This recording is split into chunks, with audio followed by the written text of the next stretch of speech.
ಮಗನ ಕಷ್ಟದ ದಿನಗಳನ್ನು ನೆನೆದು ಕಣ್ಣೀರಿಟ್ಟ ಮಂಜು ತಂದೆ. ಕನ್ನಡದ Bigg reality show Bigg Boss season 11 95ನೇ ದಿನಕ್ಕೆ ಕಾಲಿಟ್ಟಿದೆ. ಬಿಗ್ ಬಾಸ್ ಮನೆಯ ಎಲ್ಲಾ ಸ್ಪರ್ಧಿಗಳು ಹೊಸ ವರ್ಷದ ಸಂಭ್ರಮದಲ್ಲಿದ್ದಾರೆ. ಅದರ ಜೊತೆಗೆ ಬಿಗ್ ಬಾಸ್ ಮನೆ ಮಂದಿಗೆ ಮತ್ತೊಂದು ಸರ್ಪ್ರೈಸ್ ಕೊಟ್ಟಿದ್ದಾರೆ. 95 ದಿನಗಳ ಕಾಲ ಬಿಗ್ ಬಾಸ್ ಮನೆಯಲ್ಲಿ ಇರುವ ಸ್ಪರ್ಧಿಗಳು ತಮ್ಮ ಕುಟುಂಬಸ್ಥರನ್ನ ಮಿಸ್ ಮಾಡ್ಕೊಳ್ತಿದ್ರು.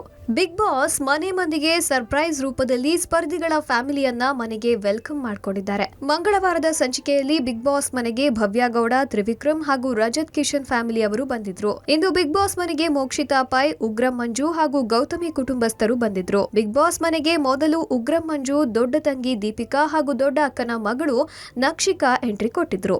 ಇದಾದ ಬಳಿಕ ತಂದೆ ರಾಮೇಗೌಡ ಅವರು ಸರ್ಪ್ರೈಸ್ ರೀತಿಯಲ್ಲಿ ಬಿಗ್ ಮನೆಗೆ ಎಂಟ್ರಿ ಕೊಟ್ಟು ಮಗನ ಕಣ್ಣಲ್ಲಿ ನೀರ್ ತರಿಸಿದ್ದಾರೆ.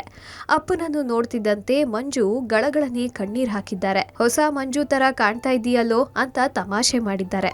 ಅಲ್ಲದೆ ಮನೆಯವರ ಜೊತೆಗೆ ಖುಷಿಯಲ್ಲಿ ಮಾತಾಡಿದ್ದಾರೆ. ಇದಾದ ಬಳಿಕ ದೊಡ್ಡ ತಂಗಿ ದೀಪಿಕಾ ಮಂಜು ಜೊತೆಗೆ ಮಾತಾಡಿದ್ದಾರೆ. ಇನ್ನು ಇದು ಪ್ರಸಾರವಾದ ಎಪಿಸೋಡ್ ನಲ್ಲಿ ಉಗ್ರಂ ಮಂಜು ಅವರ ತಂದೆ ಮಗನ ಆ ಕಹಿ ದಿನಗಳನ್ನ ನೆನೆದು ಕಣ್ಣೀರು ಹಾಕಿದ್ದಾರೆ. ಅಲ್ಲದೆ ಬಿಗ್ ಬಾಸ್ ಧನ್ಯವಾದ ತಿಳಿಸಿದ್ದಾರೆ. ನನ್ನ ಮಗ ಎಲ್ಲೋ 4 ಗೋಡೆಗಳ ಮಧ್ಯೆ ಇದ್ದ, ಆತನನ್ನು ಇಷ್ಟು ದೊಡ್ಡ ವೇದಿಕೆಗೆ ಕರೆದುಕೊಂಡು ಬಂದಿದ್ದೀರಿ. 17 ಸ್ಪರ್ಧಿಗಳಿದ್ದ ಈ ಮನೆಯವರ ಜೊತೆಗೆ ಹೊಂದಿಕೊಂಡು ಹೋಗ್ತಿದ್ದಾನೆ ಅಂತ ಬಿಕ್ಕಿ ಅತ್ತಿದ್ದಾರೆ. Digital desk, public music.